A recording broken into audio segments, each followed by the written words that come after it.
Hello, I'm Sheza, and in this course, I hope to take some of that grr out of grammar. Trying to help you memorize the numerous grammar rules is not the purpose of this course. Rather, the focus will be on applying the key rules and providing as much as possible non-content reasons for why something should or shouldn't be used. However, as with any area, certain jargons, parts of speech, for example, will have to be incorporated. So, let's make a deal. If you promise not to say girl too often, I promise the focus of this course will be on applying the rules rather than on memorizing them. I will refer to the rules only when the basic terms or jargons must be used. Otherwise, the lesson will focus on how to avoid making the most common grammar and punctuation errors.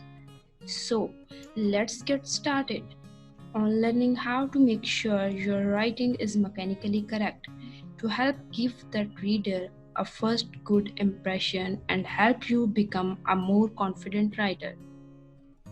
So, how to get the most out of this course? When people are asked why they don't like to write, or more specifically, why they don't like to be reminded of the need to proofread for grammar and punctuation correctness, often they cite the reason as just too many rules to remember. Are there too many rules to learn? Of course. Look at any grammar handbook, page after page after page of rules. The one on my desk has almost 600 pages of really small print. Even if you were to learn all the rules, being able to recite the rule is certainly not the same as being to apply the rule.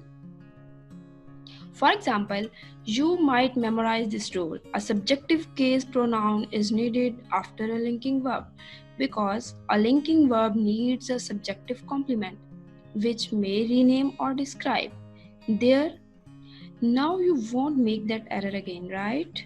Unfortunately, grammar, like any other area, has its own jargon. In this case, the grammar terms.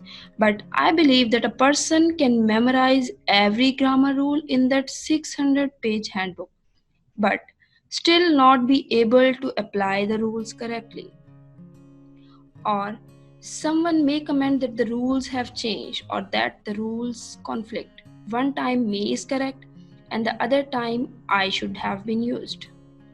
I can think of no grammar rule that has changed in the past years, and yes, sometimes me and sometimes I should be used. More likely, the person learned just a portion of the rule and didn't understand the entire context. I have also heard the comment that just doesn't sound right when they learn the correct rule. Remember, if you have heard something used incorrectly all your life, that version may sound correct, and conversely, the correct version sounds incorrect. Learning why something is correct is the first step to being able to hear the correct sound. You will notice an overlap of some of the concepts as you progress through the lessons. For example, in the sentence structure lesson, I will be introducing dependent and independent clauses which make up a complex sentence. Then, in the clause phrase lesson, I will be discussing the clauses. Also, the use of commas will be discussed in multiple lessons. Why the repeat? First, the rules are not mutually exclusive. As you will see, they will overlap.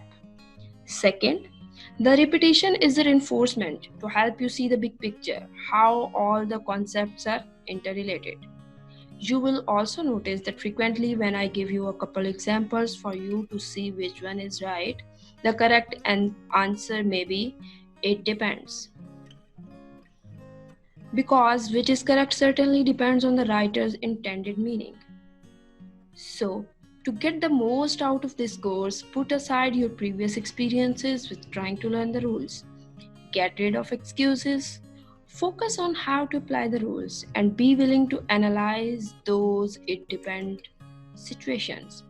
Finally, to get the most from the course, be willing to take the time to apply and practice correct mechanics.